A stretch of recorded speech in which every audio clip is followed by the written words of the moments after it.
उसके साथ में इसको शॉर्ट करना है। 2390, ओके ठीक है, तो ये फिलहाल आपके लिए टारगेट रहेगा, लेकिन याद रखिएगा शॉर्ट का ट्रेड है।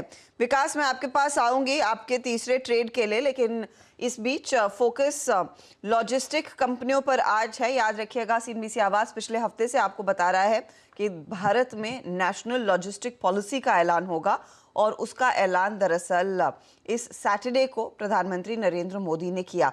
अब इसके क्या फायदे रहेंगे, इंडस्ट्री को क्या इंपॉर्टेंट बेनिफिट्स मिलने वाले हैं, और लॉजिस्टिक सेक्टर में तेजी आने से ओवरऑल इकोनॉमी के लिए तस्वीर कितनी और बेहतर बनती हुई दिखाई देगी, ये समझना जरूरी है। और इसी पर बातचीत करेंगे दरअसल वाणिज्य और उद्योग मंत्रालय के अतिरिक्त सचिव अमृतलाल मीना से मेरे सहयोगी और सीएनबीसी आवाज के economic policy editor Laxman Roy. Laxman, धन्यवाद हर्षदा। दरअसल सरकार ने काफ़ी महत्वाकांक्षी लक्ष्य रखते हुए लॉजिस्टिक पॉलिसी का ऐलान कर दिया है, और इस लॉजिस्टिक पॉलिसी को बनाने में महत्वपूर्ण भूमिका निभाने वाले स्पेशल सेक्रेटरी अमृतलाल मीना जी हमारे साथ जुड़ रहे हैं। मीना साहब नमस्कार। सबसे पहले आपको बधाई हो, काफ़ी लंबे समय की कड़ी मेहनत के बाद ये पॉलिसी सामने आती हुई दिख रही है। मेरा पहला सवाल ये होगा कि इस पॉलिसी में जो टारगेट रखा गया है लॉजिस्टिक कॉस्ट को कम करने के लिए, वो टारगेट पूरा करना एक तय समय सीमा में कितना मुमकिन हो पाएगा? इसमें सबसे ज्यादा चैलेंजेस कहां आपको दिख रहे हैं? धन्यवाद लक्ष्मण जी। देखिए, माननीय प्रधानमंत्री जी ने पॉलिसी को लॉन्च करने के क्रम में ये हाईलाइट किया है कि policy plus performance is equal to progress. तो इस पॉलिसी को बनाते समय हम लोगों ने व्यापक कंसल्टेशन करके एक कॉम्प्रिहेंसिव लॉजिस्टिक्स एक्शन प्लान बनाया है, जिसके अंतर्गत डिफरेंट एक्शन आइटम्स है, और उन सब एक्शन आइटम्स पर काम किया जाएगा, जिसके फलस्वरूप पॉलिसी के जो लक्ष्य निर्धारित किए गए हैं वर्ष 2030 तक लॉजिस्टिक कॉस्ट को at par with global standards लाना, और लॉजिस्टिक परफॉर्मेंस इंडेक्स को देश की logistic performance index top 25 economies में लाना, ये लक्ष्य रखा गया है। तो कॉम्प्रिहेंसिव लॉजिस्टिक एक्शन प्लान के माध्यम से उसकी सुनिश्चित किया जाएगा, और जिस तरह की तैयारी और जिस तरह की योजना बनाई गई है, सभी संबंधित विभागों ने मिलकर के एक समन्वित कार्य योजना जो बनाई है, उससे निश्चित ही उन लक्ष्यों की पूर्ति हो सकेगी। मीना साहब, इसमें मेरा सवाल यह है कि जो पॉलिसी की घोषणा की गई उसमें जो बातें की गई, जैसे यूलिप जिसको हम कहते हैं unified logistic interface platform, IDs integrated digital system, ये सारी चीज़ों से ऐसा लग रहा था कि अलग अलग डेटा को इंटीग्रेट करना, अलग अलग प्लेटफॉर्म को इंटीग्रेट करना, ये इसका एक महत्वपूर्ण बिंदु है। लेकिन लॉजिस्टिक एक ऐसा सेक्टर है जिसके बॉटलनेक्स या कहें चैलेंजेस ग्राउंड लेवल पर बहुत ज़्यादा होते हैं। चाहे सड़क की बात करें, चाहे हम रेलवे की बात करें, वहां पे ढुलाई का समय ज्यादा लगता है, स्पीड काफी कम होता है। तो इन सब को कैसे दूर करेंगे? देखिए, लॉजिस्टिक्स में जो भी 4 प्रमुख कंपोनेंट होते हैं, transportation, warehousing, system process including digitization और इन्वेंट्री मैनेजमेंट, इन चारों प्रमुख कंपोनेंट पर एक्शन प्लान में एक्शन आइटम्स निहित है। आपने यूनिफाइड लॉजिस्टिक्स इंटरफेस प्लेटफॉर्म की बात करी थी, तो unified logistic interface platform multi modal digital connectivity प्रदान करेगा। इसमें लॉजिस्टिक्स से जुड़े हुए सभी विभागों के जो वर्तमान में अलग अलग सिस्टम्स बने हुए हैं, उन सब सिस्टम्स को इंटीग्रेट किया गया है, और कोई भी लॉजिस्टिक्स कंपनी अपनी आवश्यकता के अनुरूप अपना जो ईआरपी रिक्वायरमेंट है उसके तहत एपीआई बेस्ड डेटा प्राप्त कर सकेगी और अपने सॉल्यूशंस बना सकेगी।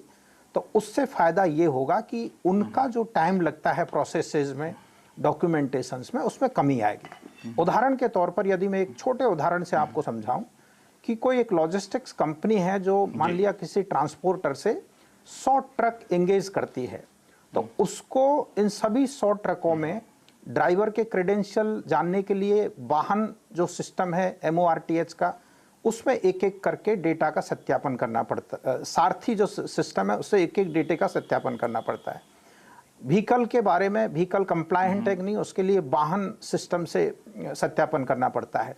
लेकिन ये इंटीग्रेशन हो जाने के फलस्वरूप वाहन और सारथी के डेटा से जैसे ही 100 ट्रक का एक्सेल सीट व्हीकल नंबर डाला जाएगा और ड्राइवर का डिटेल एक्सेल सीट में डाला जाएगा, तो सेकंड्स में ही यूलिप के माध्यम से वह कंपनी इन 100 ड्राइवर और 100 ट्रकों के बारे में जांच कर सकेगी, पा सकेगी कि किसका लाइसेंस वैलिड है, किस वाहन का इंश्योरेंस एक्सपायर्ड है एंड सो ऑन। तो ये एक छोटा उदाहरण है। तो इस तरह के अनेकों असंख्य उदाहरण है जिससे लॉजिस्टिक्स कंपनियां इस डिजिटाइजेशन के जो इंटीग्रेशन का लाभ उठा सकेंगी और उनकी कॉस्ट में बचत होगी, समय में बचत होगी और इसका प्रभाव उनकी एफिशिएंसी और प्रॉफिटेबिलिटी पर निश्चित पड़ेगा। इस पूरी पॉलिसी में कहीं पे इंसेंटिव जैसी बातें नहीं देखने को मिली, लेकिन जैसा कि हमने देखा था, आपको शायद पता ही होगा कि आंध्र प्रदेश ने स्टैंप ड्यूटी में पूरी तरह से रिम्बर्समेंट का ऐलान किया था, असम ने कुछ इंसेंटिव देने की बात की है, लेकिन नेशनल लॉजिस्टिक पॉलिसी में ऐसा कुछ इंसेंटिव नहीं है। क्या अलग से कोई विचार चल रहा है इंसेंटिव देने का, या फिर कोई दूसरा रास्ता निकालेंगे? चूंकि टारगेट बहुत बड़ा रखा आप लोगों ने, लक्ष्य भी इतना आसान नहीं होगा। देखिए, लॉजिस्टिक कॉस्ट को प्रभावित करने वाले जितने फैक्टर्स हैं, जैसे ट्रांसपोर्टेशन और इंफ्रास्ट्रक्चर, इसके लिए पिछले साल माननीय प्रधानमंत्री जी ने पीएम गति शक्ति नेशनल मास्टर प्लान लॉन्च किया है, जिसके अंतर्गत सारे इंफ्रास्ट्रक्चर विभाग देश की लॉजिस्टिक एफिशिएंसी बढ़ाने के लिए जो जरूरी प्रोजेक्ट्स है उसको टॉप प्रायोरिटी पर आइडेंटिफाई करके तेजी से कार्यान्वयन कर रहे हैं। उसकी प्लानिंग को सुगम बनाया गया है, फास्ट बनाया गया है और प्रोजेक्ट के इम्प्लीमेंटेशन में बहुत तेजी आई है एक साथ मिलकर काम करने की व्यवस्था के फलस्वरूप। तो उससे इंफ्रास्ट्रक्चर इंप्रूव हो रहा है और जो लॉजिस्टिक पॉलिसी लॉन्च हुई है उससे जितना भी सिस्टम है, प्रोसेसेस है, उसका एक्शन आइटम पर काम हो रहा है। तो मिलाकर के जितने घटक है जिसके माध्यम से कॉस्ट में कमी और एफिशिएंसी एनहांसमेंट अपेक्षित है वो हो रहा है। रही बात स्टेट स्पेसिफिक इंसेंटिव, लेकिन इंसेंटिव नहीं देंगे। पॉलिसी में ये प्रावधान है कि नहीं, इस पॉलिसी में ये प्रावधान है कि सभी राज्य को ये अनुरोध किया जा रहा है कि वे अपनी अपनी स्टेट लॉजिस्टिक्स पॉलिसी बनाएं ताकि स्टेट लेवल पर भी लॉजिस्टिक्स फोकस में आए। 14 राज्यों ने अपनी अपनी पॉलिसी बनाकर नोटिफाई कर दी है, बाकी राज्य डिफरेंट स्टेजेस में है। तो जो विषय राज्य सरकार के क्षेत्र में है उसमें राज्य सरकार उचित निर्णय ले रही है, लेकिन इस पॉलिसी, नेशनल पॉलिसी में जो एक्शन आइटम्स पर केंद्र स्तर से कार्रवाई अपेक्षित है उसके सारे प्रावधान किए गए हैं। एक आखिरी सवाल कि आपने कहा कई राज्यों ने इसमें सहमति दे दी है, लेकिन 13 राज्य, जहां तक कि मुझे जानकारी है, 12 से 13 राज्य ऐसे हैं जिन्होंने अभी तक अपनी लॉजिस्टिक पॉलिसी को लागू नहीं किया, फिर ऐलान नहीं किया है। ये कितना बड़ा चैलेंज होगा कि राज्य में अगर लॉजिस्टिक पॉलिसी नहीं है तो नेशनल लेवल पे पॉलिसी का बहुत ज्यादा मायने नहीं रह जाता है। देखिए, ये इसको इस तरह से आप देखिए कि पिछले एक वर्ष में जब से पीएम गति शक्ति नेशनल मास्टर प्लान लॉन्च हुआ है उसके बाद से राज्यों को भी लॉजिस्टिक्स पॉलिसी बनानी है, इस पर फोकस हुआ है।